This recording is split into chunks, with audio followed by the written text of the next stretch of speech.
Oke, kita mulai aja ya. Assalamualaikum warahmatullahi wabarakatuh. Waalaikumsalam warahmatullahi wabarakatuh. Ya, selamat pagi dan salam sehat serta salam sejahtera buat kita semua ya. Oke, minggu lalu kita sudah membahas tentang regresi dan prediksi ya. Kalau di teorinya di buku halaman berapa? Sebentar.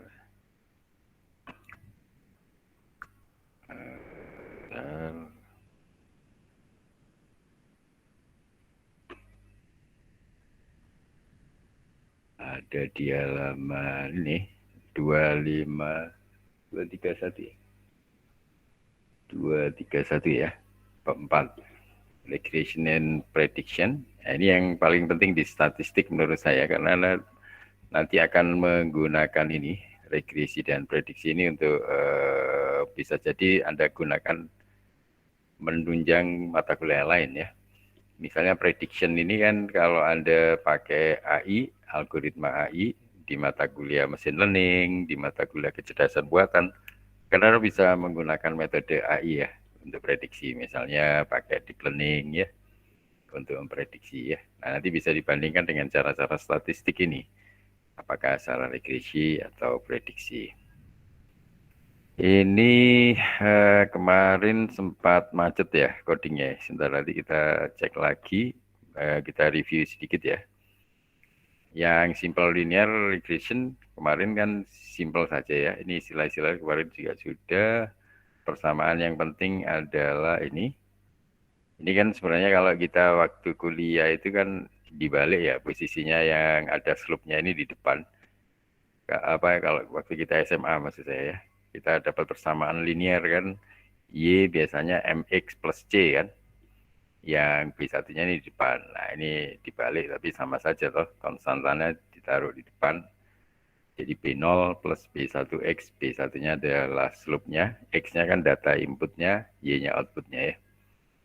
Nah ini regresi yang penting dan ini sudah kita jelaskan minggu lalu. Dan ini salah satu contohnya waktu digunakan untuk melihat tren dari untuk menganalisis ya. Gunanya ini kan salah satunya untuk menganalisis kalau datanya seperti ini. Sebentar ini ada temennya. Ini yang minggu lalu kita ada data seperti ini. Jadi ini kan anggap aja laju aliran kapasitas paru-paru ya, yang PEFR. Apa kemarin PEFR adalah di sini ya, peak expiratory flow rate, ya kan? Ini kan anggap aja ini adalah kemampuan dari kapasitas paru-paru ya, lung capacity ya. Kemudian ini dibandingkan dengan exposure. Exposure itu adalah pekerja yang selama bertahun-tahun diekspos dengan cotton dust, kapas ya. Ini pekerja yang mungkin bekerja di pemintalan kapas atau seperti apa. Nah ini kan kapasitas paru-parunya ini dinyatakan dengan PEFR ini. Kemudian waktu dia bekerja bertahun-tahun kena cotton dust ini disebut exposure ya kan. Nah bentuknya seperti ini. Ini exposure-nya yang ke sini. Jadi dia bekerja sekian tahun, ada yang 5 tahun, 10 tahun, sampai 20 tahun. Dan pengaruh kemampuan dari paru-parunya, gampangannya begitu ya. Itu yang di sini ya.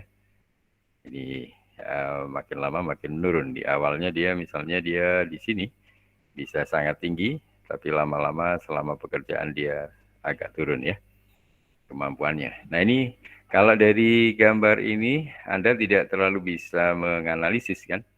Dari gambar ini Anda susah menganalisis. Makanya salah satunya dimanfaatkanlah metode statistik regresi ya. Nah, dengan regresi ini hubungannya sekarang dengan simple linear regression tadi, kan tadi Y sama dengan B0 plus B1X ya kan. Nah, X-nya ini sekarang bisa diganti exposure tadi. Ya, lamanya pekerja itu bekerja bertahun-tahun di cotton dust atau di perusahaan kapas. B1 nanti jadi slope-nya, kemiringannya. B0 ini pada saat awal dia bekerja kan. Kemudian PEFR ini kemampuan dari paru-parunya ya, kapasitas paru-paru, laju rate dari lung capacity, kapasitas paru-parunya. Nah, ini kan contoh yang pas untuk contoh regresi ya. Jadi dari sini nanti Anda bisa kembangkan untuk hampir semua kasus di dunia nyata. Manfaatnya Anda belajar statistik ini ya. Nah, ini kemarin juga sudah didekati dan anggap tadi dari gambar kan juga bisa kelihatan. Pada saat 0 ini kan B0-nya ketemu sekian, 400-an ya. Dari gambar. Nah, di sini juga diketahui B0-nya adalah sekian 400-an ya. Kemudian B1-nya dihitung dari data yang ada di X1Y1. Jadi, Anda perlu paling tidak 2 data. Misalnya data dari tahun terserah mulai 0 ke tahun yang tertentu, 20 juga bisa, 0 sampai yang terakhir. Nanti ketemulah kemiringan. Anda kan butuh paling tidak 2 data masing-masing ya, atau sepasang data untuk mencari B1 ya. Nah ini. Setidaknya Anda butuh pasangan data ini. Delta Y kan berarti Y2 dikurangi Y1. Delta X adalah X2 dikurangi X1 kan. Nah, dari pasangan data X dan Y ini Anda dapatlah kemiringannya. Nah, ini kelihatan slope-nya atau kemiringannya B1-nya. Nah, dengan demikian tinggal dimasukkan saja semua X-nya dan B0-nya juga diketahui. Ini B0-nya. Kemudian semua X dimasukkan, maka dapatlah semua Y ya, PEFR-nya. Maka nanti ya tadi bukan ini ya. Nah, ketemunya seperti ini nanti. Jadi artinya setelah dimasukkan semua angka-angka Y dan X-nya, maka akan ketemu gambar seperti ini. Nah, dari sini hasil regresi linear ini Anda sudah bisa menganalisis ya. Anda sekarang sudah bisa menyimpulkan bahwa pekerja yang bekerja di perusahaan kapas tadi selama sekian tahun lama-lama kemampuan kapasitas paru-parunya menurun. Nah, ini ya. Dari sini Anda sudah bisa menyimpulkan bahwa bahaya juga ya pekerja yang bekerja di perusahaan kapas jika tidak diimbangi dengan keselamatan, harus pakai masker dan sebagainya kalau bekerja di kapas. Nah ini ya, terbukti dari gambar ini. Dan ini bisa jadi dari data real di perusahaan di Amerika sana ya. Oke, seperti itu. Dan ini kalau mau dilihat lebih detail lagi, ini kan kalau mau dicari selisihnya ya. Jadi kalau mau mencari selisih dari masing-masing data itu kita bisa masukkan seperti ini. Antara selisihnya ya. Jadi kita punya nilai hasil fitted pencocokan dengan nilai targetnya ya. Ini tadi kan bentuknya, kemudian ini maksudnya setelah dapat data ini kan akhirnya Anda punya nilai hasil apa? Nilai hasil setelah dimasukkan persamaan. Nah, gitu ya. Nah, sehingga nanti kalau dimasukkan persamaan, ini nanti sekarang jadi YI, B0, B1, XI ya. I-nya datanya jalan, ditambah E ini selisihnya. E-nya ini selisihnya atau errornya, di mana error ini adalah Y topi, kan di sini ada kasih Y topi dikurangi Y yang tadi, yang kita awalnya ini. Nah, ini ya. Sehingga kita bisa punya selisihnya. Nilai hasil prediksi. Hasil prediksi ini menggunakan persamaan regresi ya. Ini kan gambarannya yang pertama ini ya. Yang menggunakan persamaan regresi ini kan akhirnya dapat angka loh. Nah, angka ini dibandingkan dengan angka realnya. Ini maka dapatlah selisihnya ya. Nah, kita bisa menyebut ini adalah nilai hasil prediksi kita menggunakan persamaan regresi tadi ya. Nah, tentunya karena misalnya gini ya, jadi Anda kan gambar ini. Nah, ini Anda tarik ini kan tidak mesti pas di datanya ya. Jadi data linear regression ini nggak mesti pas data, tapi dia akan ada di sekitar ini. Nah, makanya nilai yang ini adalah hasil prediksi kita, hasil regresi ini kita prediksi, kemudian kita bandingkan dengan nilai realnya ya. Nilai real yang ada di sekitar data itu, maka dapatlah selisihnya ya. Ini errornya ini ya. Nah, dengan dengan regresi sesungguhnya Anda sudah bisa memprediksi ya. Sudah memprediksi dengan cara menggunakan persamaan linear regression sederhana. Nah, ini tentunya mungkin Anda harus bisa coba dengan nilai real ya, biar Anda bisa membayangkan ya. Kalau ini kan data seperti ini, Anda perlu data real, nanti kita mungkin bisa coba, kemudian kita terapkan ya. Oke, seperti ini mungkin jelas ya. Jadi ini adalah hasil prediksi kita dengan ada selisihnya, dan ini nilai yang ada prediksinya yang topi ya. Kebalik ya. Jadi yang topi ini adalah hasil prediksinya. From the original data ya. Ya ini. Jadi yang Y topi ini yang hasil prediksi kita kurangkan dari original data. Data aslinya kan Y tadi, YI ya. Yang Y head ini, Y topi ini adalah hasil menggunakan prediksi, hasil menggunakan regresi ya. Menggunakan persamaan regresi. Nah, ini tentunya bisa kita coba sebenarnya kalau Anda mau. Atau kita gunakan yang ada di buku dulu ya.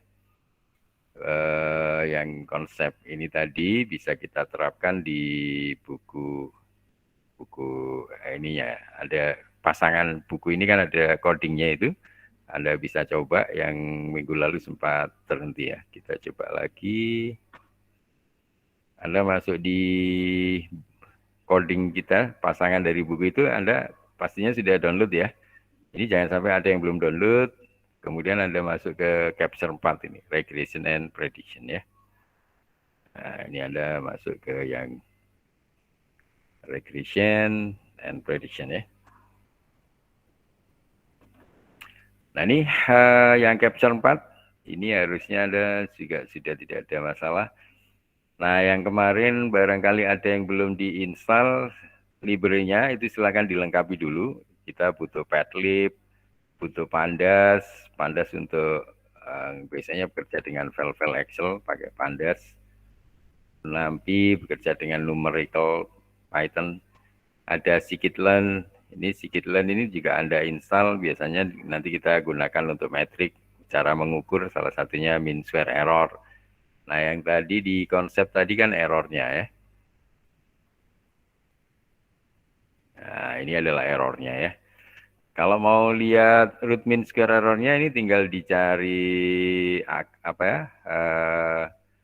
akar dari kuadrat error ya. Jadi rata-rata error.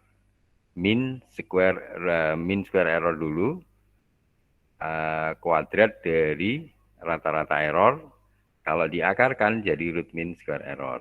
Mungkin ada di sini ya persamaannya. Nah, ini. Nah, setidaknya kita punya residual sum of square. Nah, ini residual sum of square dari kuadrat rata-rata dulu. Ini dikuadratkan dulu masing-masing selisih dengan hasil prediksi menggunakan regresinya. Dikuadratkan, kemudian dijumlahkan dan dibagi data. Oh, ini enggak dibagi datanya, cuma dikuadratkan saja. Maka dapatlah residual sum error ya. Residual sum square. Nah, ini RSS. Ini juga bisa.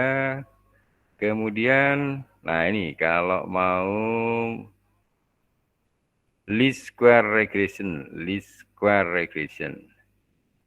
Untuk menghitung koefisiennya, ini menghitung koefisiennya B1 dan B0-nya ya. Kemudian, seingat saya ada juga, oh ini bukan ya, sudah beda ya. Root mean square error tidak ada di sini.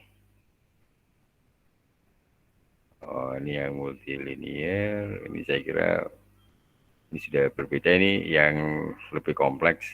Oh ya, ini adalah root mean square error. Nah, ini ada root mean square error. Jadi akar dari kuadrat rata-rata. Ya, jadi yang YI dikurangi Y hat I, ya. Ini kan hasil prediksinya dikuadratkan, kemudian dijumlahkan, dibagi jumlah datanya. Nah, itu mean square errornya. Nah, kalau dikasih akar, jadi root mean square error. Nah, ini yang penting juga untuk mengukur kesuksesan Anda di dalam memprediksi menggunakan regresi, ya. Ini yang tadi kita cari, dan ini sudah ada dalam bentuk scikit-learn tadi. Nah, ini di scikit-learn matriksnya bisa menggunakan mean square error. Kalau ini MSC saja, ini nggak dikasih root ini. Ini mean square error saja tanpa root. Tapi tidak masalah, sebenarnya nanti dua-duanya berguna, ya. Kemudian library yang lain Anda butuh start model, kemudian juga PyGAM, Python GAM, ya. Ini kemarin sudah kita cari, ya, PyGAM, termasuk juga Seaborn, Matplotlib, DMBA dan sebagainya. Ini sudah minggu lalu kita jelaskan. Nah, harapan saya kalau Anda sudah nginstal semua library-nya, ini Anda jalankan. Kalau dijalankan tidak boleh error. Nah, ini sudah tidak error, berarti ini sudah bisa dilanjutkan. Ini Matplotlib inline-nya juga jalankan. Nah, ini yang penting. Kemarin kita di sini yang ada yang belum kita tuliskan. Jadi datanya itu semua ditaruh di folder data sama dia. Ya, ditaruh di folder data. Jadi kalau Anda lihat di direktorinya, ini ada folder data. Masuk ke sini. Nah, di sini, ya. Jadi ada folder namanya folder data, ini ada di sini semua. Nah, yang tadi, yang kanker paru-paru, itu nama filenya adalah lung disease, ini ya, sakit kanker atau sakit paru-paru ya, lung disease ini ya. Itu ada di folder data. Nah, makanya di sini ada waktu data ini resolve ini tetap biarkan, cuma Anda tambahkan lung CSV-nya ini, ngambil dari folder data, nama filenya adalah lung CSV. Jadi ini harus Anda tambahkan di sini, di yang sel kedua ini ya. Ini, jadi ini Anda tambahkan, ini yang ngatasi error yang kemarin ya. Ini saya taruh di grup, Anda tambahkan di coding Anda. Ini yang bikin error kemarin, jadi ini Anda jalankan. Nah, sekarang ini sudah jalan, dan sekarang kita sudah punya variabel lung CSV ya. Lung atau lung, bacanya apa ini? Maksudnya paru-paru ya. Bacanya apa? Bacanya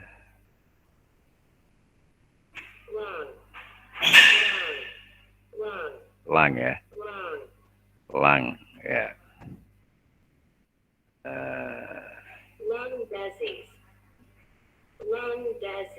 Lung disease ya.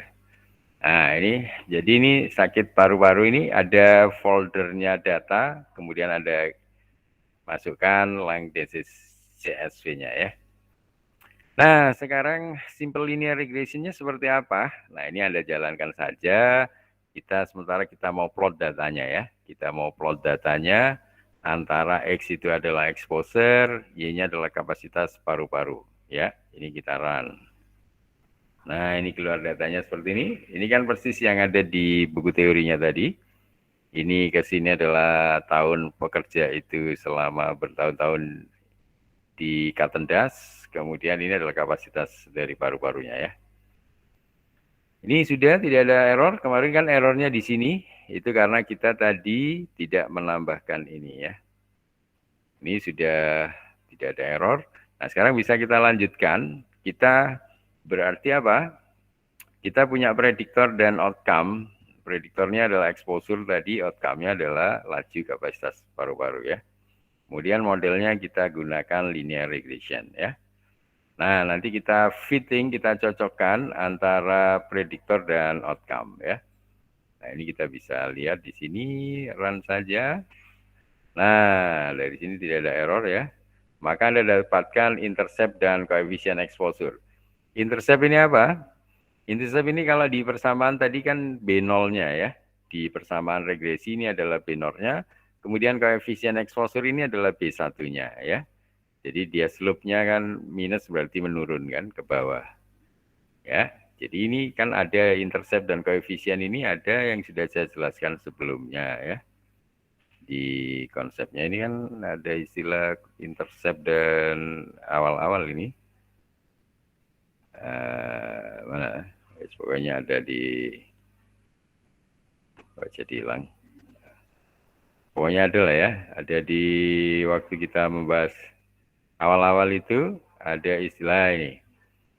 Yang disebut intercept itu adalah pada saat X0 berapa nilai awalnya. Nah, ini kita sebut B0 atau beta 0. Kemudian regresi koefisien, nah ini yang B1 atau beta 1-nya ya. Ini sudah berhasil kita peroleh. Nah, kalau sudah dapat intercept dan koefisien kan sudah gampang. Nah, kita tinggal plot di sini. Nah, bentuknya seperti ini, ya kan? Ini kan sudah sama seperti di teori tadi ya.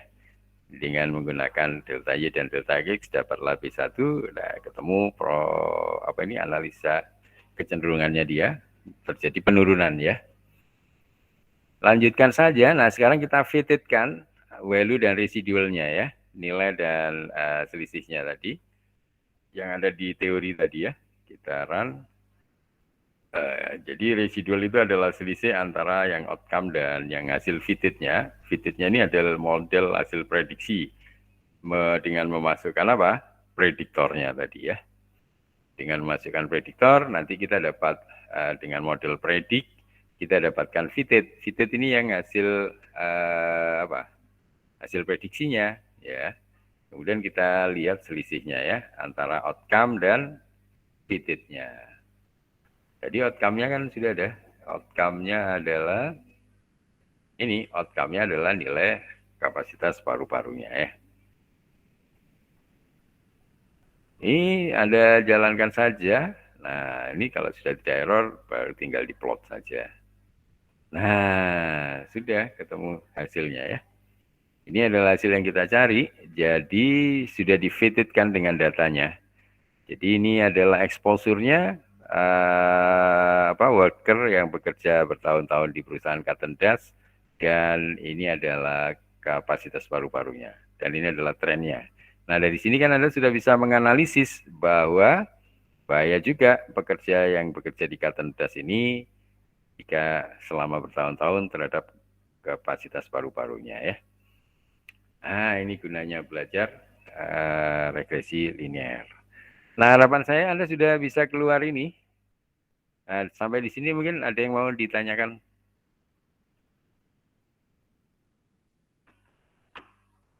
Ini harapan saya Anda sudah nyoba dan sudah jalan seperti ini untuk capture 4-nya. Ini yang penting ya. Kalau yang lanjutannya ini sudah yang multilinear regression. Di konsepnya juga sudah ada sebenarnya, tinggal menggabungkan kalau tidak hanya menggunakan satu ini. Kalau ini kan kita simple linear regression hanya satu saja. Nah, tapi kalau banyak, nah ini kita pakai yang multiple ya. Multiple ini coba sekalian Anda jalankan juga tidak apa-apa ini. Nah, ini dapat data yang bermacam-macam variasinya. Ini jadi prediktornya tidak hanya satu, bedanya yang multiple ini kan tidak hanya satu ya. Jadi Anda bisa memprediksi, sebenarnya prinsipnya hampir sama. Kalau yang tadi kan, kalau yang simple linear ini, prediktornya cuma satu, outcome-nya juga satu. Nah, jadilah simple linear regression. Jadi B0 sama Y sama dengan B0 ditambah B1X gitu saja ya. Nah, begitu dia multiple kan konsepnya dia tidak hanya satu jadinya ya, tidak hanya begini, tapi bentuknya yang ini jadi mana tadi? Yang ini jadinya begini ya. Jadi sekarang X-nya tidak hanya satu, inputnya X1 jadi ada X1, X2, dan seterusnya jadi sampai banyak, sehingga ya. Maka Y-nya pun nanti kita bisa lihat trennya ya. Ini, maka di sini untuk yang multiple tidak hanya satu. Ya, ini tadi sudah kita selesaikan. Nah, sekarang maka subsetnya bisa banyak ini ya. Dari ini kan untuk jual beli rumah ya, host CSV. Host CSV adalah data ini. Host CSV ngambil dari host sales, dari hasil penjualan rumah ya, atau data penjualan rumah, host sales. Nanti dikasih nama host CSV. Ini, nah sekarang apa saja yang mempengaruhi? Nah, ada dari apa ini, living, ya, mungkin ruang tamunya ya, dan seterusnya, bedroomnya, kamar tidur, kamar mandi, bedroom, kamar tidur, dan garasi atau grid ya. Nah, nanti outcome-nya berupa apa? Ya harganya, data harganya ya. Udah, Anda tinggal bisa masukkan ini ya, linear regression-nya sama, tapi sekarang tidak hanya satu prediktornya ya. Ini tetap bisa jalan, nah seperti ini. Anda tetap bisa dapatkan intercept, intercept adalah P0, terus dapat koefisien. Nah, koefisien ini jadi tidak hanya satu. Anda punya koefisien untuk top living, untuk lot, untuk bedroom dan grid ya. Jadi Anda bisa dapat koefisien lebih dari satu. Nah, ini bedanya kalau yang multiple ya. Nah, ini bisa diakses modelnya, nanti bisa dinyatakan dengan root mean square error tadi ya. Ini bisa dibandingkan antara yang di-fitted dengan yang hasil data asli ya. Udah, ini bisa dibuat modelnya juga, kelihatan.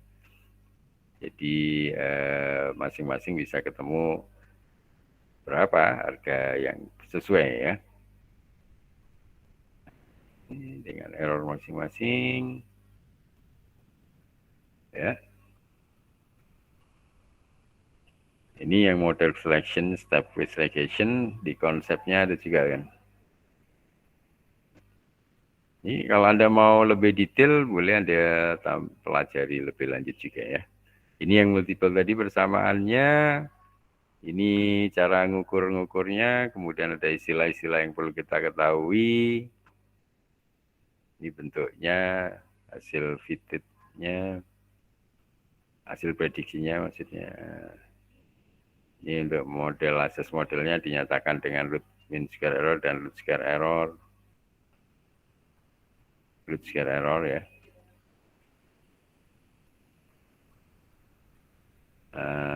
Root square statistik. Ya, ini masih membandingkan juga. Nah, ini sudah masuk cross validation ya.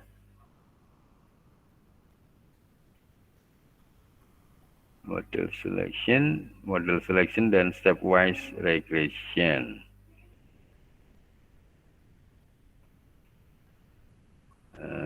Regression. Ini prediksi. Nah, jadi kalau regression salah satunya bisa dimanfaatkan untuk prediksi kan. Nah, untuk prediksi seperti apa? Nah, ini ada beberapa istilahnya. Ada prediction interval, kemudian ada ekstrapolasi. Ekstrapolasi ini extension dari model beyond the ring of the data used to fit it in ya. Untuk sesuai data digunakan untuk dapat bentuk ekstrapolasinya ya. Ekstrapolasi. Saya kira ini regression ya, terlalu inilah ya. Mungkin saya kira dari situ Anda sudah bisa menggunakan data real punya Anda ya. Interpreting regression equation.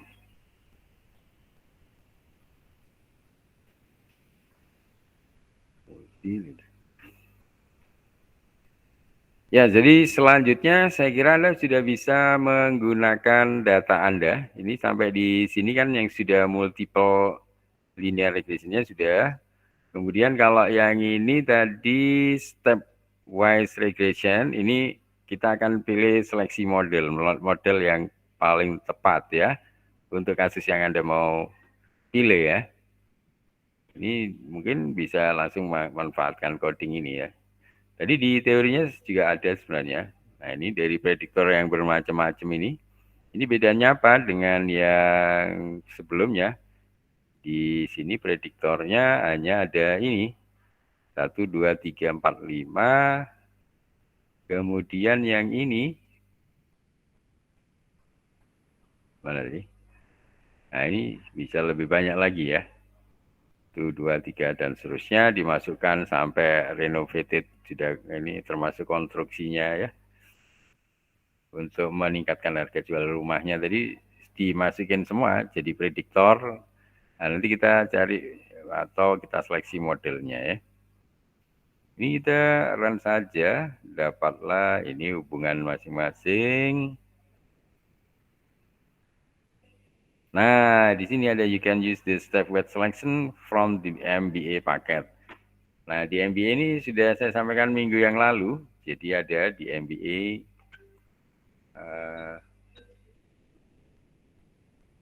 sebentar ini ada telepon. Sebentar ya. Ya, Bapak, ini ngapunten lagi ngajar. Nggih, Waalaikumsalam. Nggih. Iya, ya, enggak apa-apa, nggih. Sudah di kampus? Sudah di kampus atau? Oh, nggih, nggih, nggih. Nggih, siap, siap, siap. Nggih, nggih, Waalaikumsalam. Jadi ini ada untuk menseleksi ya. Jadi misalnya dari host. Jadi kan ini pada prinsipnya Anda untuk memilih rumah dari beberapa variasi ya. Nah, ini nanti kita mana yang terbaik, mana yang the best.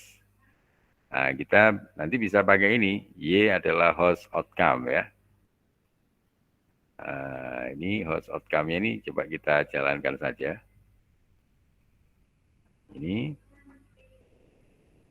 Nah, ini dibuatkan sama dia untuk pemilihan atau pelatihan modelnya ya. Dengan variabel yang macam-macam, return on, modelnya jika pakai linear regression, kemudian di-fittingkan, ya, kemudian return model, ya. Ini untuk training modelnya. Nah, sekarang kita cari skornya yang terbaik, ya. Dari model dan variabel-variabel yang menentukan untuk model, di sini ada variabelnya. Ini yang dihasilkan adalah skor nanti ya. Skor itu dari rata-ratanya dan seterusnya sampai yang terbaiknya ya. Dengan model prediknya ini dibandingkan paling tidak apa tadi? Dengan error yang paling kecil harusnya ya. Maka base model, base variable adalah dengan stepwise selection, dia akan menseleksi berdasarkan X kolom dan train model, model hasil model trainingnya ya. Yang awal tadi, train model ini. Maka kalau sudah, nanti kita akan dapatkan intercept-nya dan koefisien, tapi yang sudah terbaiknya ya. Ini dijalankan. Nah, ini ya. Maka Anda sudah akan dapat masing-masing skornya untuk dari pilihan rumah dengan segala macam fitur ya, fitur rumah dengan segala macam itu. Nanti mana mendapatkan rumah yang the best ya. Ini skornya ini dengan menambahkan bedroom, dan seterusnya ini ya. Interceptnya, koefisiennya, properti tipe single family-nya ketemu. Properti tipe townhouse-nya ketemu, dan seterusnya basement-nya ketemu. Nah, ini ya. Tapi ini kalau seperti ini mungkin Anda masih bingung rumah yang jenis apa ya. Ini nanti Anda hubungkan dengan tipe rumahnya ini sebenarnya ya. Ya, basementnya, propertinya, single family-nya. Nah, setidaknya dari sini, ini menggunakan metode ini sebenarnya sudah bisa untuk memilih ya. Cuman ini Anda harus pelajari lebih detail yang lebih masuk akal. Karena ini kan pakai data-data istilah-istilah yang mungkin Anda tidak terlalu paham semua, kecuali beberapa istilah untuk rumah ini ya. Juga ada istilah yang kayak living, apa ini ruang tamunya ya. Kalau bedroom kan masih mudah dipahami. Ya, breed tipenya dan seterusnya. Ini mungkin kalau Anda mau diterapkan untuk Anda gunakan untuk real, untuk pemilihan tipe rumah idaman Anda misalnya ya, dengan beberapa fitur pilihan yang dibuat oleh developer, Anda mau pilih rumah yang mana gitu ya. Itu Anda mungkin bisa buat dengan bahasa Anda yang lebih enak gitu. Nanti Anda tinggal ganti-ganti angka yang ada di situ, data-datanya. Datanya kan ada, contohnya ada di, tadi apa, host sales ya. Host sales bentuknya seperti apa, ada langsung di database-nya ini ya. Nah, ini yang mungkin Excel-nya ini Anda boleh ganti dengan data yang Anda punya. Ya, dari macam-macam tanggalnya, dokumennya, dan seterusnya. Tipe-tipe rumahnya. Ya, ini data realnya. Oke, saya kira ini minimal sudah buat contoh bahwa manfaat regression untuk yang multilinear multiple ya, multiple linear regression ini bisa digunakan untuk menseleksi kira-kira mana yang performanya paling bagus kalau untuk urusan milih rumah ini ya. Untuk milih pembelian rumah, mereka sudah ngasih contohnya juga ini ya. Termasuk tahunnya dan seterusnya. Oke, selanjutnya Anda bisa coba sendiri. Ini masing-masing dengan ini. Jadi saya kira Anda boleh coba tapi menggunakan data Anda yang lebih real dan lebih mudah dianalisis dengan menggunakan linear regression ya. Kalau yang single tadi ini, tapi kalau sudah multiple itu bisa bervariasi. Seperti itu, mungkin ada yang mau ditanyakan? Izin bertanya, Pak. Ya, silakan. Mungkin sekiranya untuk lebih mempermudah pemahaman kami dan itu sih, Pak. Mungkin sekiranya codingan Bapak bisa di-share ke grup. Saya juga agak bingung tentang konfigurasi data pada file CSV-nya, Pak. Itu per tabel apa satu tabel dijadikan satu, Pak? Yang mana? Yang mana? Ya, konfigurasi data pada file CSV-nya tadi yang diambil ke codingannya itu satu data per satu kolom atau dijadiin satu, Pak? Datanya itu sudah banyak kolom, jadi waktu dipanggil di sini, waktu dipanggil di sini kan sesuai ini ya. Ini kan tadi namanya host CSV ya. Host CSV itu adalah host CSV. Ini ya, host CSV itu adalah host sales CSV. Nah, host sales CSV begitu ditampilkan, dia nampilkannya yang ini. Ini kan tinggal dipakai pandas, dibaca, read CSV, dibaca, ditampilkan. Nah, tampilkan ya seperti ini. Ini sudah satu file saja, satu file Excel, tapi sudah ada kolom-kolomnya ya. Nah, kolom-kolomnya di sini juga nampil. Sales price-nya, total living-nya, bedroom-nya, ini ya. Ini yang ada di Excel-nya, jadi Anda bisa cocokkan dengan Excel. Jadi ini kelebihan Pandas. Pandas itu bisa langsung baca Excel dan sesuai kolomnya. Jadi yang tadi datanya host self kan ini. Ini kan cuma satu, tapi ini kan cuma nggak terlalu kelihatan ya.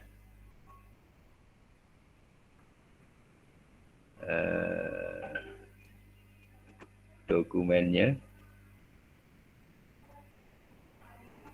Ini seperti jadi satu ya. Bentar. Oh, dia dipisahkan pakai ini ya, dipisahkan pakai tanda petik ya. dia dipisahkan pakai tanda petik. Jadi ya kadang bisa seperti itu. Ini coba Anda ambil satu ini, Anda masukkan ke sini ya. Nah, seperti ini.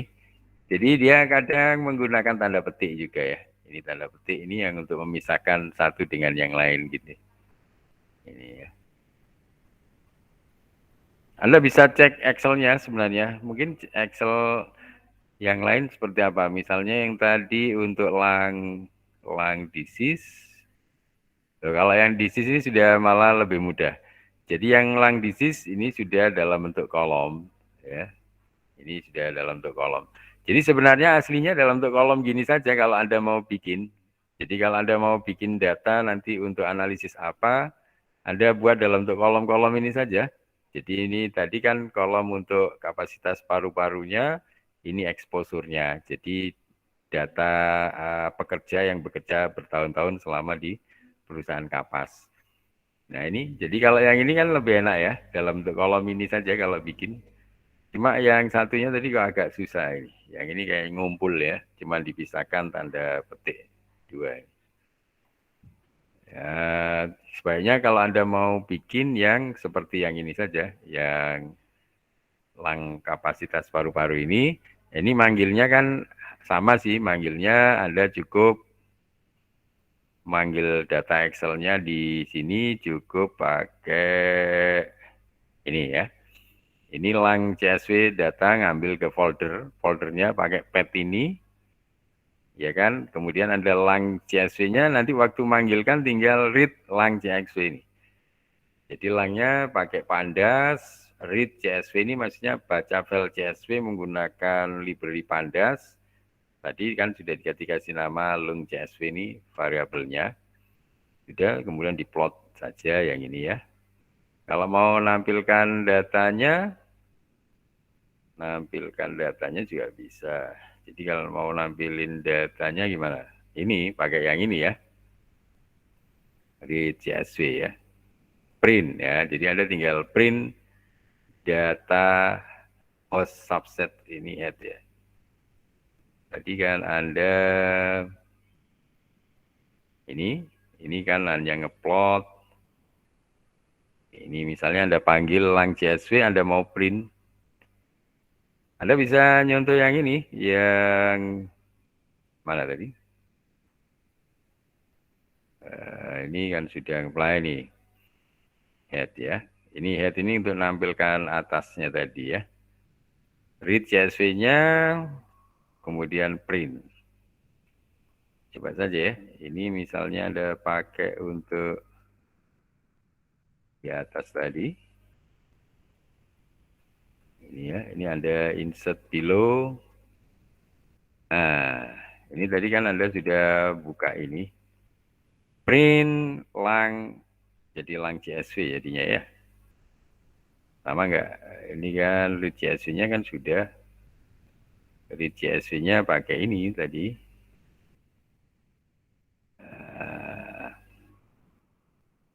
Nah, ini lah. Jadi langnya adalah baca CSV, cuman belum di print yang tadi kan. Ini buat contohnya, sekarang Anda tinggal jalankan saja.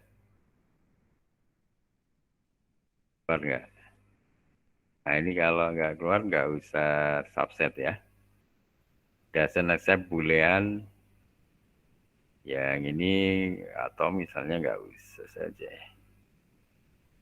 Nah, gini saja ya. Ini kalau nampilkan ini data aslinya, jadi cukup print lang saja. Tadi langnya kan baca langsung dari Excel-nya, kemudian tampilkan saja pakai print dari lang ya. Ini sudah muncul, ini adalah data PEFR-nya, kemudian ini exposure-nya.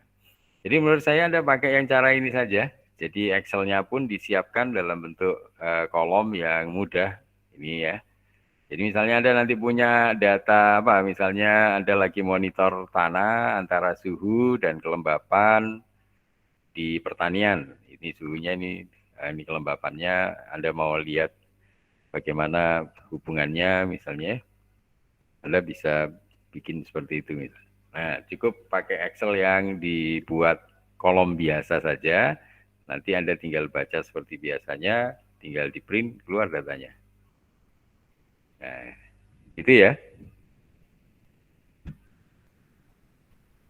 Nah, jadi tergantung datanya. Jadi saran saya Anda pakai data real, jadi Anda bisa lebih analisis sesuai yang Anda inginkan, lebih masuk akal. Gitu ya. Ada lagi? Tidak ada? Baik, kalau tidak ada, berarti mungkin sudah kita selesaikan yang untuk regresi ya. Iya, harapan saya Anda sudah bisa coba terapkan di data Anda sendiri, ini regresi dan prediksi. Anda coba cari data saja, jadi nyari data kan gampang sekali kan, banyak, misal dari finance, contohnya ada finance Yahoo ini juga cukup banyak dari data-data bursa ya, di Yahoo ya. Finance Yahoo, nanti Anda ketikkan N S ya, S kembali ya, SNP ya. Masih ngajar dulu ya? Ya. Nah, ini SNP. Nah, ini nanti Anda bisa tampilkan seperti ini. Nah, ini nanti Anda bisa masuk ke historical data. Masuk ke historical data. Nah, di sini di finance ini Anda bisa data penjualan dari tahun ke tahun ya. Anda bisa lihat misalnya Anda mau pakai data dari tanggal berapa, bulan berapa, sampai tahun berapa, apply. Nah, di sini kan sudah ada data-datanya. Nah, di sini juga ada keterangannya, tanggal, waktu dibuka, opennya, nilai tertingginya, nilai terendahnya, ditutup berapa ya. Misalnya Anda mau pakai data ini dan sebagainya. Jadi pada intinya sih bebas Anda boleh menggunakan data apa saja. Baik, saya kira demikian ya. Saya masih ada tamu ya. Ini saya pikir untuk selanjutnya Anda bisa selesaikan sendiri ya. Anda coba sendiri codingnya, jangan takut salah. Saya kira belajar biasa dari kesalahan. Semakin Anda berlatih, saya kira Anda semakin expert ya. Saya kira demikian saja. Semoga Anda bisa melanjutkan sendiri dan mudah-mudahan bisa Anda praktekkan langsung untuk menganalisis data-data real Anda. Saya kira demikian ya. Terima kasih atas kehadirannya. Tetap menjaga kesehatan. Selamat pagi dan wassalamualaikum warahmatullahi wabarakatuh. Waalaikumsalam warahmatullahi wabarakatuh. Terima kasih, Pak. Ya, selamat sore ya. Baik, Selamat pagi. Terima kasih, Pak. Ya. Jaga kesehatan juga ya, Pak. Ya, terima kasih.